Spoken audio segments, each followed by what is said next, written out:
5:30, the Cowboys and the Jaguars NFL American football live from Wembley. The exclusive live action is here right after we hear from Krishnan Gurumurthy with Sunday evening's Channel 4 News.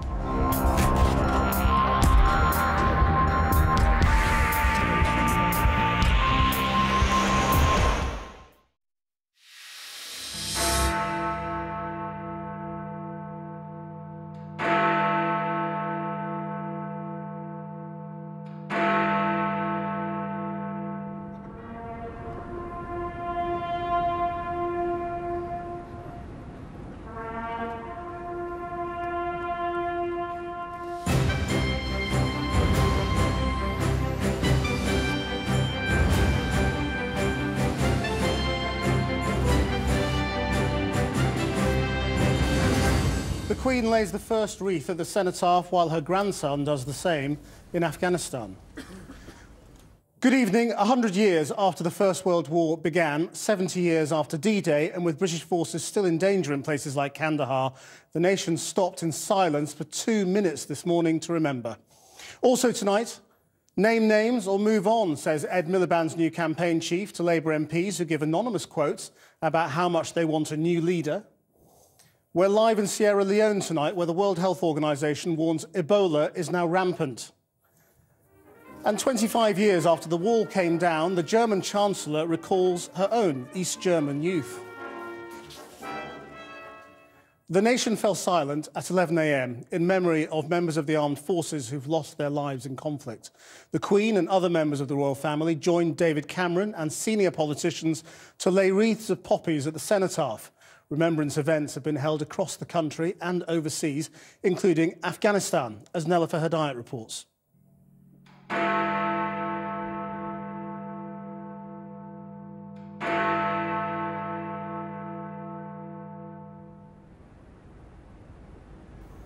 Two minutes of silence to remember those that have fallen in wars past and present. 100 years since the start of the Great War, 75 since World War II.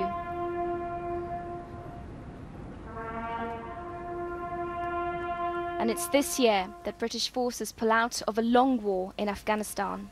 Leaders and representatives from the royal family, from government, and dignitaries from Commonwealth nations lay wreaths at the cenotaph in Whitehall. Today also saw the first Irish representative, Ambassador to Britain Dan Mulhall, lay a wreath for the first time in nearly 70 years to remember fallen Irish servicemen and women. We who here do honour to the memory of those who have died in the service of their country and of the Crown. Crowds dozens deep gathered to listen and pay their respects. The cheers and clapping came for the veterans on their march past. It is quite moving, and rather embarrassingly they clap. And since we don't actually march, particularly at our age, particularly smartly, you feel mildly embarrassed when somebody is clapping you when you feel you don't deserve it. But it is a very moving day. It's a wonderful day. I would like to think that we've tried to do something that is good for the country that we're in, as well as in our own national interest. It does become difficult to say that nowadays with politicians and countries all getting participation, but certainly the British Army in the past has always done something that has been good for the local people as well as the national interest. For all service people of wars both recent and bygone, Remembrance Sunday is always a time for reflection and reverence. Whenever I hear the last post, I'll sit and remember those times of having stood listening to the last post whilst in Afghanistan, and it makes it a lot more poignant. Commemorations were held around the UK.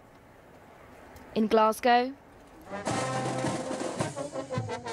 in Cardiff, and in Belfast.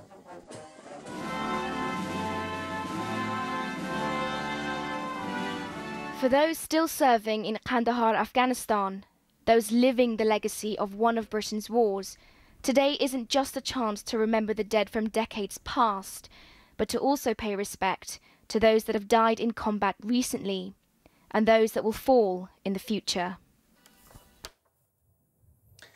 The trouble for Ed Miliband isn't going away, as a shadow cabinet minister admitted some of her colleagues were having jitters about his leadership. The remarks follow claims that 20 frontbenchers want Mr Miliband to stand down, and new polls which show he's losing ground amongst Labour voters too. Our Home Affairs correspondent Darshna Soni reports.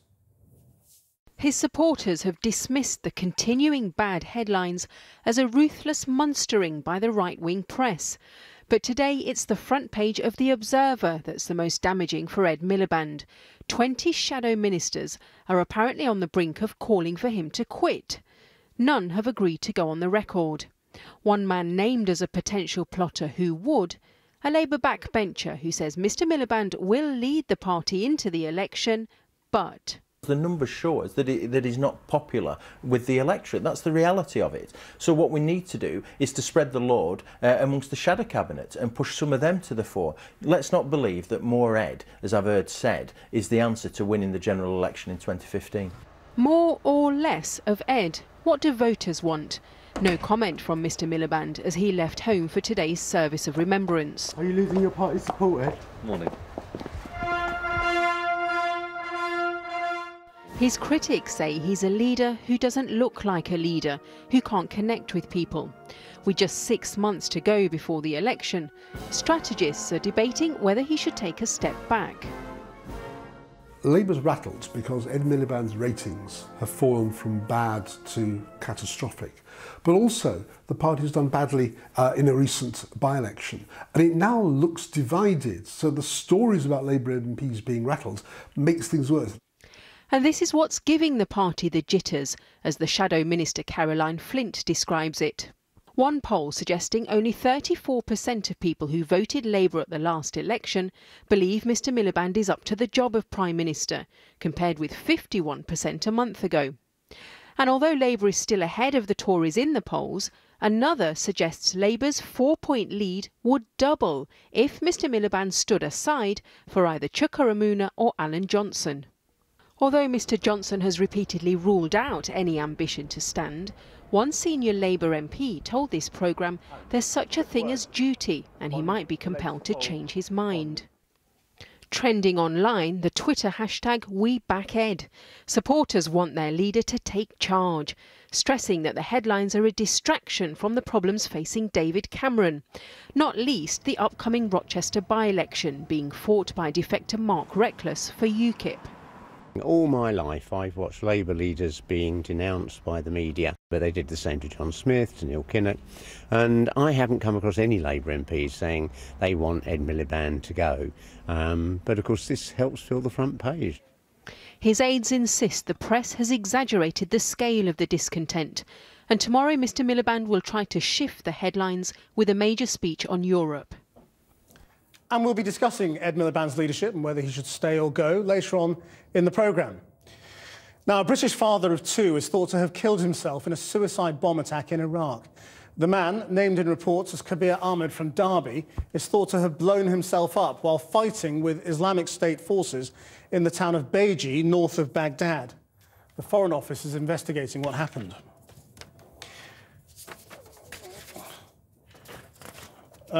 Right, now the Ebola outbreak is rampant throughout Sierra Leone. The World Health Organization has warned, as aid workers said the virus has now spread to every district in the country.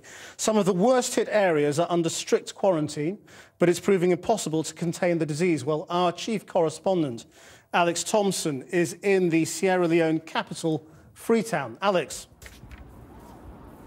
Yes, very good evening from Freetown, and that word rampant particularly applicable to this highly densely populated area. The phrase here that a lot of people are using, next 4 weeks are critical. Well, to discuss that with me, I'm joined by Donald Brown, who has basically overall responsibility for both the British civilian and military aid effort in this country. Donald, good to have you with us. What's your take on that? Next 4 weeks critical in this city particularly, why? Yeah, I think that is very, very true, because we've seen an increase, a rapid increase over the last month and a half in Freetown.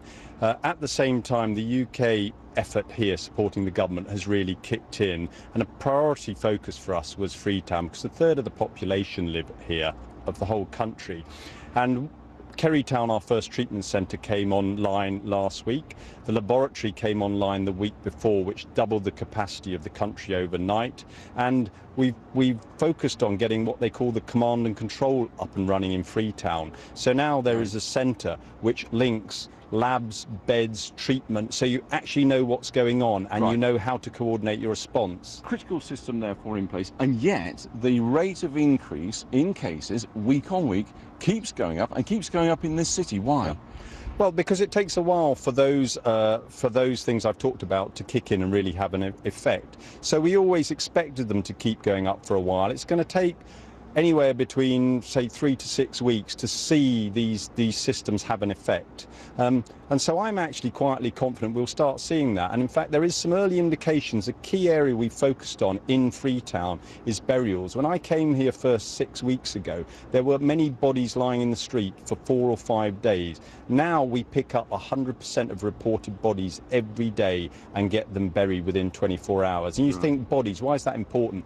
Actually, in Ebola, dead bodies are the most infectious part of the whole process. So getting them away quickly and safely will have an immediate impact. That's what they think may well have had an effect in Liberia. Well, I'm glad you mentioned Liberia. I was going to widen out just to talk about that country. The word is it's stabilised. I would imagine a good deal of caution should be applied to that term. Yeah, I think very much so. I mean, you know, in West Africa, this is an unprecedented outbreak of Ebola. We've never seen anything like it, in fact, anywhere. So we're not 100% sure what we need to do at this scale and how quickly it'll have an impact. So we're out of kind of known territory, but we are seeing some changes. So I think we're cautiously optimistic in Liberia, as I am here, that we'll get over the top of it. But we can't say categorically yet what for and why. And there will always be spikes in this disease. It doesn't take much for that to happen. People talk about a second and a third wave. They will be much smaller, but it won't be just a linear decrease in cases. OK, so a long road ahead from Donald Brown there, but very clearly a consensus here the next 4 weeks, the next month, absolutely critical to this Ebola outbreak. Back to you in London. Thanks, Alex. Well, the patient who's recently returned to Belfast from West Africa is being tested for the Ebola virus. The patient has already been tested positive for malaria, but staff at the Royal Victoria Hospital said an Ebola test was also being done as a precaution. They stressed that any risk to the public is very low.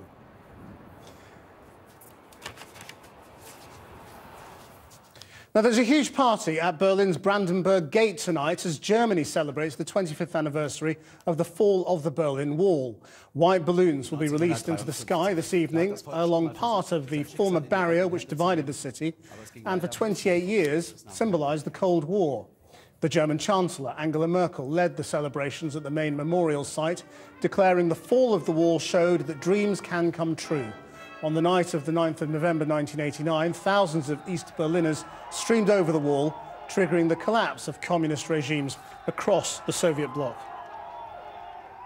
After the break, Crisis, What Crisis? We'll be debating Ed Miliband's latest leadership headache. And the best of today's... On 4.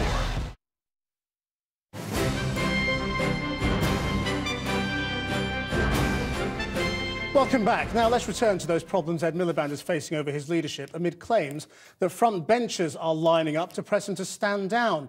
With me here is Philip Collins, a columnist at The Times, and Gordon Brown's former pollster Deborah Mattison is in North London. I should also say, just for transparency, Phil Collins is also married to my sister and is therefore liable to me being even more rude than normal. But we'll begin with Deborah Mattison. Do you think the Labour Party would stand a better chance of victory at the next election if it got rid of Ed Miliband?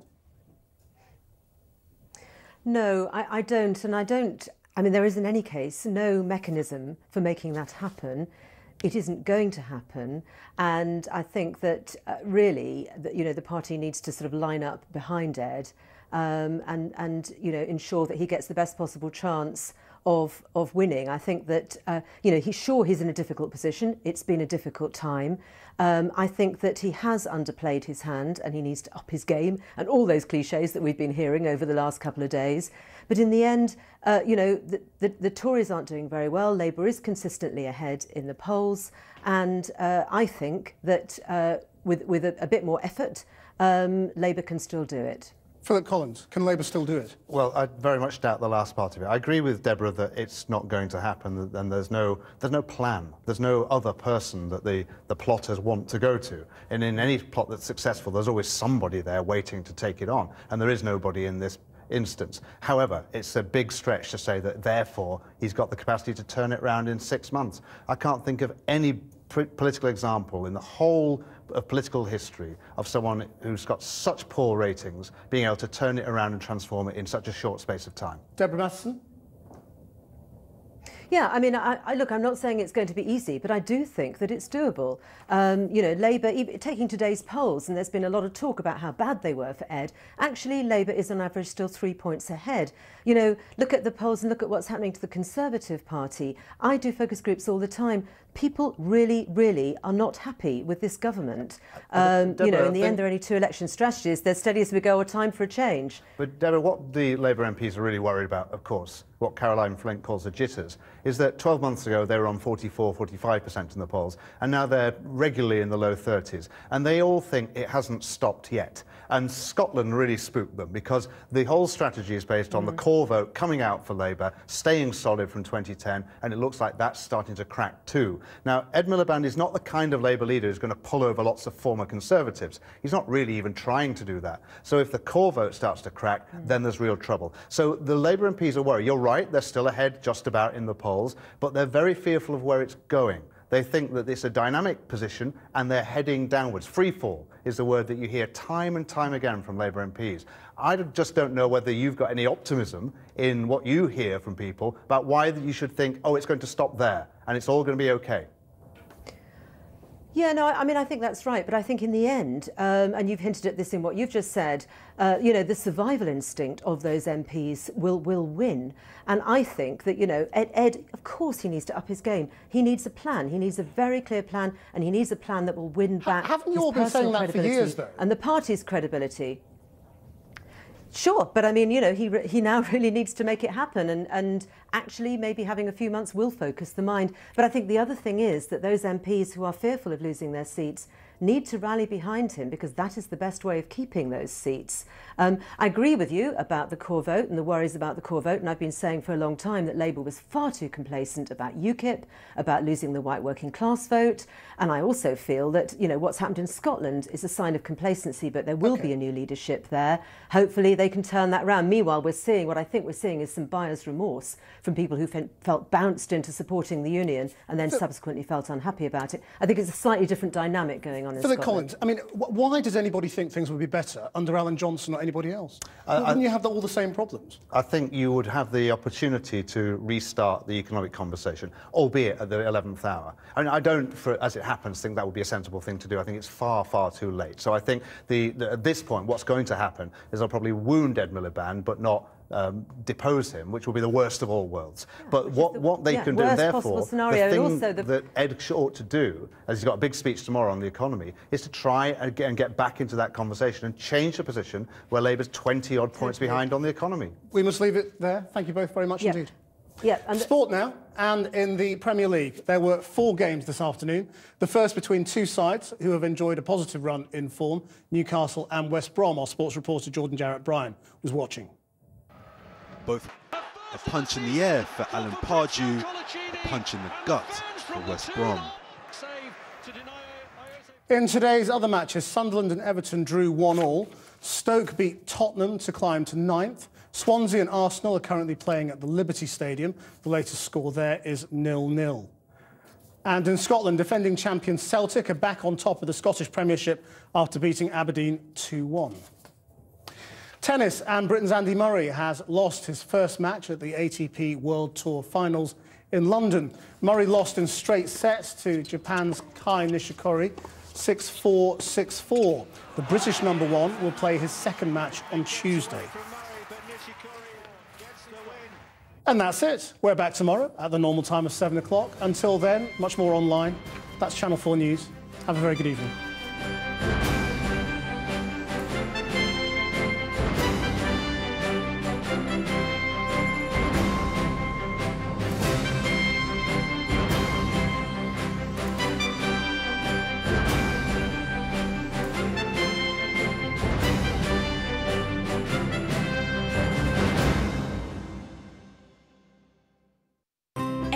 seasonal highs at tea time, followed by a calm spell later on. Mercure Hotels proudly sponsors the weather.